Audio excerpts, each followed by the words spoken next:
Hello trader, இன்றைக்கி நம்ம Nifty and bank Nifty எப்படி பர்ஃபார்ம் பண்ணியிருக்கு, நம்ம என்னென்ன ட்ரேட்லாம் எடுத்திருக்கோம் அதை பற்றி நம்ம டீட்டெயிலாக பார்க்கலாம். அதுக்கு முன்னாடி பார்த்திங்கன்னா லாஸ்ட் ஃப்ரைடேவே வந்து நம்ம வீடியோ போடல. ஏன்னா நம்ம லாஸ்ட் ஃப்ரைடேவே நம்ம ட்ரேடு எடுக்கலை. ஃப்ரைடோட நிஃப்டி எப்படி பர்ஃபார்ம் பண்ணியிருக்கு அதை பற்றி நம்ம டீட்டெயிலாக பார்த்துட்டு அதுக்கப்புறம் இன்றைக்கி எப்படி பர்ஃபார்ம் பண்ணியிருக்கு அப்படிங்கிறத பற்றி பார்க்கலாம். ஃப்ரைடே பார்த்திங்கன்னா நமக்கு வந்து நல்லா புல்லிஷாகவே முடிஞ்சு ஒரு 1% கிட்ட மார்க்கெட் வந்து மேலே போச்சுங்க. கரெக்டாக நம்ம ஸ்ட்ராட்டஜி படி ஆர்டிபி ஸ்ட்ராட்டஜி படி பார்த்திங்கன்னா இந்த இடத்துல வந்து நான் ஹை வந்து மார்க் பண்ணி வச்சுருந்தேன். இந்த ஹை பிரேக் ஆச்சுன்னா எடுக்கலாம். பட் பார்த்திங்கன்னா உங்களுக்கு வந்து R2 பார்த்திங்கன்னா ரொம்ப கம்மியான பக்கத்துலேயே இருக்குது. ஒரு 80 பாயிண்ட் கிட்டே இருக்குது. ஸோ பிரேக் அவுட் 80 பாயிண்ட் இல்லை, 50, 55, 60 பாயிண்ட் கிட்டே இருக்குது.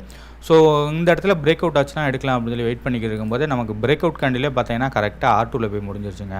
அதனால் அன்றைக்கி என்ட்ரி இல்லை. அதுக்கப்புறம் ஃபுல்லாக மார்க்கெட் பார்த்திங்கன்னா ஃபுல்லாக சைட்வேஸில் தான் முடிஞ்சிருச்சு. ஸோ லாஸ்ட் ஃப்ரைடேவே நம்ம எந்த ட்ரேடுமே எடுக்கலை. இன்றைக்கி பார்த்தீங்கன்னா சேம் அதே மாதிரி தான்.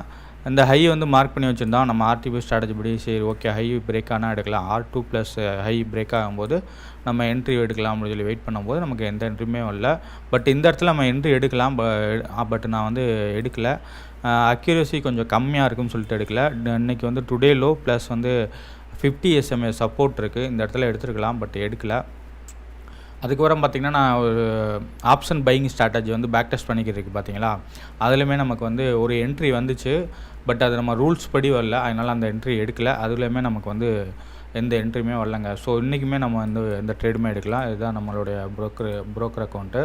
இல்லை பார்த்திங்கன்னா தெரியும், நம்ம எந்த ஆர்டருமே போடலைங்க. இதுதான் நம்ம லாஸ்ட் ஃப்ரைடே இன்றைக்கி 2 ட்ரேடாக. அதே மட்டும் பேங்க் நிஃப்டி எப்படி பெர்ஃபார்ம் பண்ணியிருக்கு அப்படின்னு பார்த்தோம்னா சேம் நிஃப்டி மாதிரியே சேம் பேட்டர்ன் அப்படியே தான் இருக்குது. கரெக்டாக R2லேருந்து ரிவர்ஸ் ஆகி கரெக்டாக CBR லெவலும் போச்சு.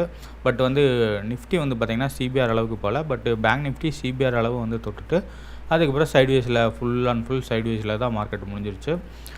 நிஃப்டி மாதிரியே தான் இன்றைக்கி வந்து பேங்க் நிஃப்டியுமே வந்து பர்ஃபார்ம் பண்ணியிருக்கு. நமக்கு எந்த ட்ரேடுமே இன்றைக்கும் எடுக்கல, லாஸ்ட் ஃப்ரைடேவும் எடுக்கல.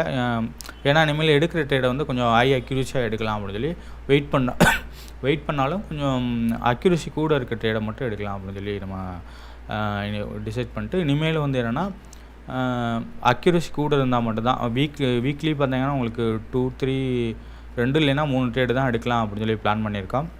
வெயிட் பண்ணி பார்க்கலாம் எப்படி வந்து மார்க்கெட் வந்து என்ட்ரி நமக்கு வருதா வரலையா என்ன அப்படிங்கிற பற்றி கம்மிங் டேஸில் வந்து நம்ம பார்க்கலாம். இந்த வீடியோ பிடிச்சதுன்னா லைக் பண்ணுங்கள். இதே மாதிரி ட்ரேடிங் ரிலேட்டடான வீடியோ உங்களுக்கு வேணும் அப்படின்னா வந்து சேனலை வந்து சப்ஸ்கிரைப் பண்ணிக்கோங்க.